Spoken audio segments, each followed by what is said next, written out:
Cooper or Lamar? Cooper. Okay. The one by UTA. Yeah. Really mellow mushroom. Okay. That's a good one. Yeah. Good. We actually know someone that works there, so. Yeah. And if you want a bigger piece, Moni's is pretty good. Yes. Oh, yeah, we went went to not that Moni's, long ago. Yeah, It about was a month great. ago, and it Yeah, was that's really target good. meat too. Oh, Saljo's. Oh, we haven't been there yet. Saljo's has delicious pizza. I just remembered. Okay. It's really good, and my pastor's a New Yorker, and he gives it a big thumbs up. Okay. He says that's the closest thing he's found to home for him. Wow. Okay. So, That's high praise. Very Yeah, high. we'll have to check that one Yeah, out. for sure. So if anybody wants to find out what's going on with the Boys and Girls Club or the Turkey Trot on social media or anywhere else, where can they go? the Turkey Trot has a Facebook page. Okay. Arlington Turkey Trot.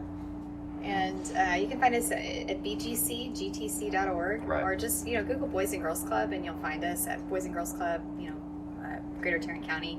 But we've got a really active Instagram page, Okay, that's good. And also Facebook is a good one too. But Instagram's great because you can see lots of photos. It's Yes. true, yeah. Yeah, that's what we like it for. Or that's Yeah. what I like it for. Yeah. And I also got to give a shout out. We've had some great sponsors on this event, and Yes. that's really what drives fundraising, right? And that's Exactly. at the end of the day, we really want to, have the opportunity to serve more kids in Arlington in particular. So the runner, Frost Bank, I've got to give a shout out to, in Medford as well, just to say thank you to them and all their support of this event. And yeah, sponsors are key, and there's still plenty of room for sponsors. Right. The old adage was the registration fees pay for the race, and sponsorship goes to the beneficiary. Gotcha. And so the more the merrier. The more the merrier. Is there a special place email that people can reach out if they're interested in a sponsorship? info@arlingtonturkeytrot.org. Okay. Okay. Cool. Great. Well, I think you guys are doing amazing work. The Boys and Girls Club obviously is such an important organization, not just here, but nationwide. The Turkey Trot I've been interested in for years.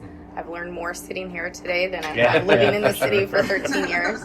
And we really thank you guys for your time. We really appreciate it. All right. Thanks for coming out. Thank you. Thank you so much.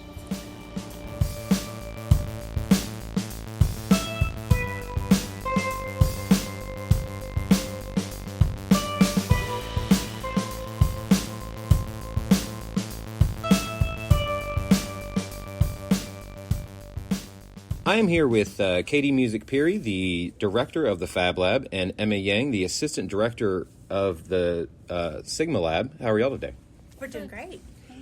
Now, the library is the home of the Fab Lab. What is the Fab Lab, and how did it come to be? Yeah, so the Fab Lab stands for Fabrication Laboratory. So essentially we are a hub for creativity and experiential learning for all UTA students, faculty, and staff. And what we aim to do is provide open access to all kinds of emerging technologies and other creative technologies, such as 3D printers, laser cutters, sewing machines, shop room equipment, glass kilns, things that students wouldn't normally be able to afford on their own or have access to in any other way. And by providing that access, we are enhancing the learning that they're doing through their research and providing them a creative outlet as they participate as students here. Right. Now, you've partnered with the Sigma Lab to recycle the 3D printing. How did that come about? And then what do you guys do with the recycling?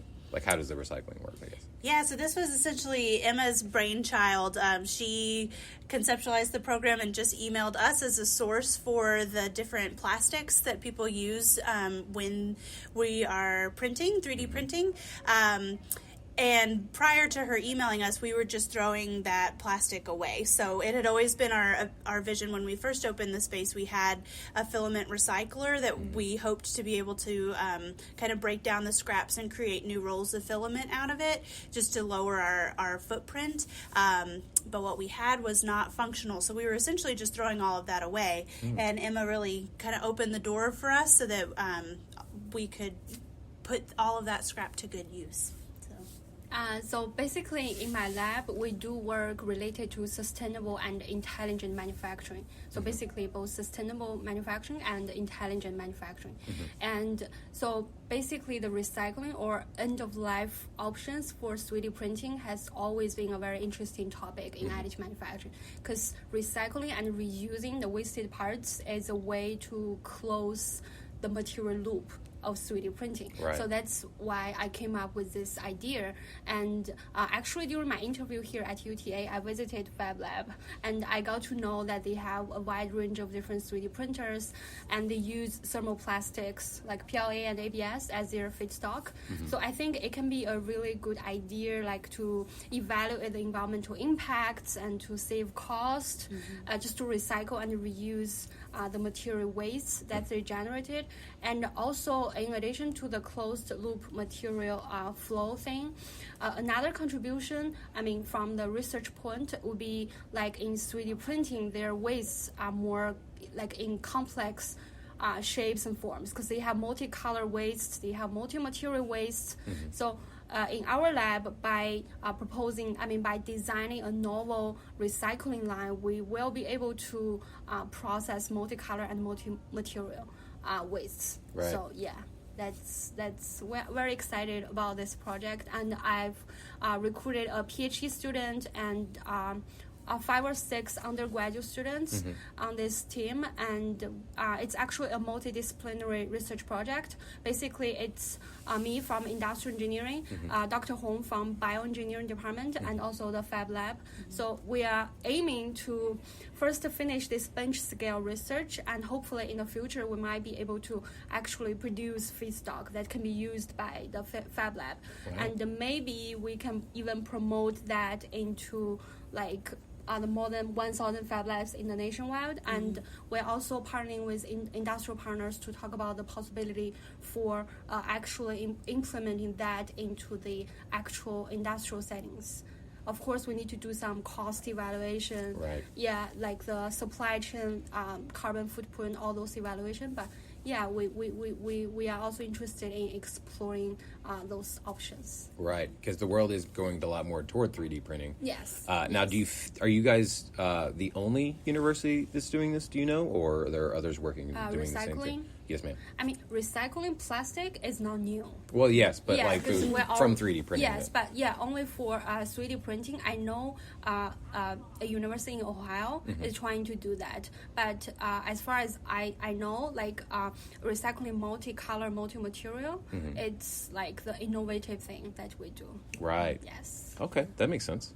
Now, with the Fab Lab, do you feel like, and other events that are happening at the library, because there's a lot of fun things happening at the library, from corn making classes to Dollar General costume contest. Do you feel that that's bringing more kids over here, as opposed to just be like, oh, I have to go study at the library? Yeah, absolutely. So the libraries have always aimed to be a hub for students, a place where they can just rest and relax. That's why we're open 24/7, just so that if people need to be out of their dorms, out of their apartments, and need another place to study or build community, that they can do that. And we definitely see fostering those relationships and that community building as something that is central to what the libraries can contribute to. Right. We know that students are more likely to persist to graduation if they feel like they have found their group and found a place where they fit in on campus. And so beyond just providing access to print and electronic resources that you might need for your research, we also want to be a place where people can build community and learn by building that community. So a lot of the events that we put on are incredibly enjoyable and fun, but there's also a learning component to it. So the costume design workshop, a lot of folks that come might not have ever hand sewn or used a sewing machine before. A lot of people have never followed a pattern before, so they are making something that's just fun and a total deviation from what they might be studying in class, but they're also building that new skill set, and also kind of experimenting in a place where it's okay for them to fail and mess up and restart and enjoy themselves while they're doing so. So it definitely, those events still feed into our model of providing learning opportunities, but in a safe and fun way. Right. Yeah. That's a lot of fun. Yeah. Now, the UTA Library received awards last year from the Texas State Library, the Archives Commission, and the U.S. Institution of Museum and Library Services. What goes into those awards, and how about did they receive them? Like, Yeah. Yeah, so there's a lot of writing that goes into it. And then the execution part comes afterwards. So I can speak to some of the grants that the Fab Lab has been involved in where, so we received one of the IMLS, Institute of Museum and Library Services grants. In the past, we've received Amigos grants, but oftentimes there's a call for proposals. And they set forth all the guidelines, and then there's just a lot of writing that goes into submitting the preliminary proposal with the hopes that all of that work is going towards being accepted to submit a full proposal. And if so, then there's even more writing. So you end up with a pretty fat document after months of time writing and putting that all together. And then once it's received, then the funds part gets to start. So for the grant that we got, which is focused on maker competencies, so it's really looking into what transferable skills students are learning by using a makerspace. Specifically, if that is tied to their coursework, how does that enhance the assignments or the learning outcomes that professors are already trying to impart to their students? So how can using some of these tools give people another modality of learning besides just traditional lecture style or reading and writing? How can doing something hands-on kind of enhance that learning? And what are the transferable skills that they get from it? So we're in the throes now of finding other partner institutions to work with us, developing rubrics to measure those competencies, everything that was written into the timeline of the grant. And for that one, it was a 3-year grant, so we're just at the very, very beginning of it. But it takes a lot of forethought to plan everything out, your budgets and your timelines for that initial submission. And then balancing the rest of your work with that new grant work once you actually receive the funds. That makes sense. Yeah. Now, we have a tournament of toppings that we've been doing on the show where we're trying to find the best pizza in Arlington. What is y'all's favorite pizza places in Arlington? Well, a place that doesn't exist yet that I'm super excited about coming here is Cane Rosso. Oh, yes. Yeah, I that's probably my favorite pizza place, which is over in Fort Worth, and I know I think they're opening this fall. On Front Street, yes. Yeah, next to the brewery and some other next things. To Tipsy Oak, Yeah. So I'm going to preemptively say that's my favorite. And I love, for their dessert, too, they have a banana pudding, but it's like fancy banana pudding. They've got graham cracker crumbles, and they kind of toast the marshmallow on top, so it's got this creme brulee type texture to it. If you're looking for traditional southern banana pudding, this is not it. But if you're looking for a delicious banana-y dessert, it's pretty awesome. So Cane Rosso for you. Yes. Me? I did just move to Arlington 2 months ago. Okay. Yeah, but I've lived in Chicago for around 7 years. So you know a little bit about This pizza. is my favorite pizza place there is called Giordano's. I've heard of that, yes. Oh, yeah? I think I deep ordered dish their pizza. pizza. Oh, Yeah, really? you can order it frozen, and they'll Yeah, I was going to say, I think that's the place that they'll deliver it to you frozen. Yeah, I've tried theirs. Yeah, that's my favorite. Yeah. Okay, well. Yeah. I like old school pizza, Yes. too. That's close enough that we can just walk from campus over there, so Right. it's kind of a staple. That makes sense. Yeah. Now, what can the people in the community and then the students look forward to more with the Sigma Lab and the library here? Yeah. So the library is always coming up with new events, like you mentioned. So there's always something new and different. Later this month, we're having a whole Halloween / Dia de los Muertos celebration. So lots of fun activities going on with that. In the Fab Lab specifically, we have a furniture building workshop that we'll be running in the shop room. So a lot of people come in and they get trained on how to use the specific tools, and then they're not quite sure what to make after that. So we're kind of flipping the model around and saying, here's something that you can make. We'll train you on the equipment and walk you through each step. So they're going to start off by making a kind of a wall-mounted small bookshelf. Wow. So we'll be doing that, but we're always looking to develop new programs, add new tools and technologies. But those are some of the big things coming up. Well, at the Sigma Lab, of course, we do research. Right. So we have a couple of research projects going on, the recycling program, and also we're working on a hybrid machine. So by hybrid, I mean we're combining 3D printing with traditional manufacturing processes like like milling.